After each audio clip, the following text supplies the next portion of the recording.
આજે અમે કલેક્ટર કચેરીમાં એક આવેદનપત્ર લઈને આવ્યા છીએ કે જે બોટાદના હળદર ગામમાં આજથી 4 દિવસ પહેલા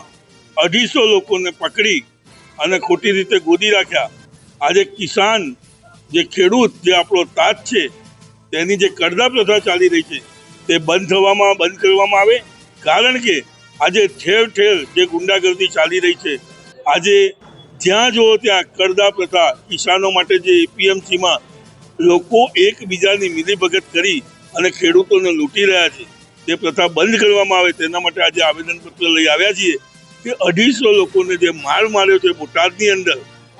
તે જોતા મહિલાઓ, બાળકો કોઈને પણ છોડવામાં આવ્યા નથી. આજે અંગ્રેજની સરકારમાં બી આવા કૃત્યો નહોતા થયા જે આજની તારીખમાં ભારતીય જનતા પાર્ટી કરી રહી છે. આજે જે કંઈ થઈ રહ્યું છે આ એક ભાજપના ઇશારે, પોલીસના દબાણ હેઠળ લાવી અને લોકોને ડરાવવા ધમકાવવાની આ નીતિ ચાલી રહી છે. આ પ્રથાઓ બધી બંધ કરવામાં આવે, ખેડૂતોની સાથે ન્યાય મળે, એના માટે અમે